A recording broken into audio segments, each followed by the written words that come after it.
सबसे निवेदन करूं, रोज प्रतिदिन ऐसा कोई दिन नहीं जाना चाहिए जिस दिन आप शंकर जी को जल ना चढ़ाएं। प्रतिदिन अपने घर के अंदर, अगर मंदिर नहीं जा सकते तो घर के अंदर एक छोटे से छोटा शिवलिंग अवश्य रखो।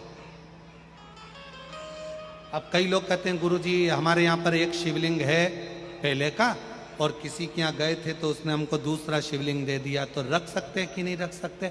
शिव महापुराण की कथा कहती है घर में एक नहीं 1000 भी अगर शिवलिंग है तो वो कभी दोष नहीं देते, कभी कष्ट नहीं देते, कभी परेशानी नहीं देते।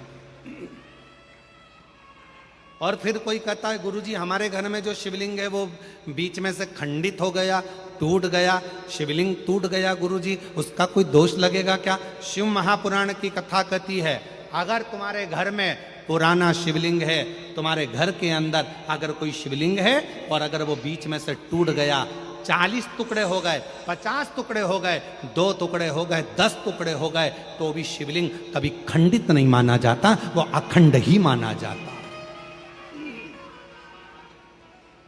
शिवलिंग कभी खंडित नहीं माना जाता।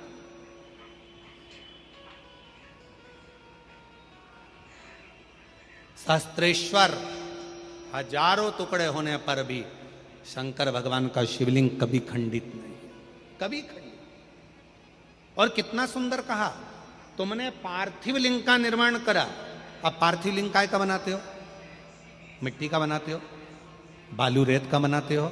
मान लो आप लोगों ने पार्थिव लिंग का निर्माण करा और पूजन करते करते ब्राह्मण देवता पूजन करा रहे हैं, आपने जल चढ़ाया, जल चढ़ाते से ही वो मालूम पड़ा शिवलिंग पार्थिव लिंग का निर्माण करा, वो पार्थिव लिंग थोड़ा सा खंडित हो गया, पार्थिव लिंग कहीं बीच में से टूट गया, कहीं कुछ हो गया या गलकर उस पानी में गलता गया। आपके मन में आया कि बताओ मैंने पार्थिव लिंग का निर्माण करा था और वो पानी में गल गया, टूट गया, खंडित हो गया, ऐसा हो गया वैसा। ना ना ना ना,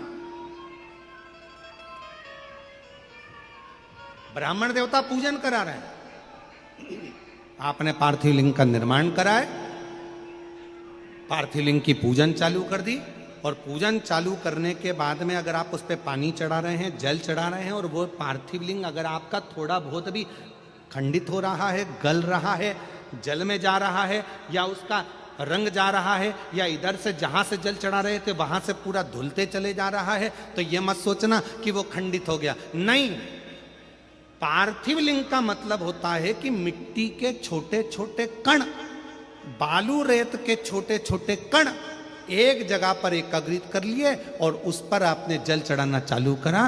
पार्थिव लिंग का मतलब होता है कि एक शिवलिंग की पूजन नहीं, पार्थिव लिंग का मतलब होता है उस लिंग को बनाने के लिए जितनी मिट्टी लगी, उस मिट्टी में जितने जितने कण थे, जितने छोटे छोटे कण थे, वो सब एक जगह पर इकट्ठे हो गए। तो हमको केवल एक पार्थिव लिंग पूजन का फल नहीं, हजारों पार्थिव लिंग पूजन का फल एक साथ प्राप्त हो जाता। उसकी खंडिता नहीं, वो खंडित नहीं हुआ है, वो टूटा नहीं है, उसमें खंडितता नहीं आई है।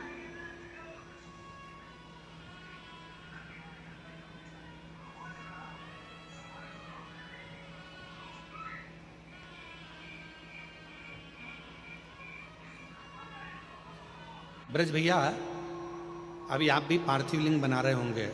ब्राह्मण लोग जब शिव पुराण चलती है तो पार्थिव लिंग का निर्माण किया जाता है।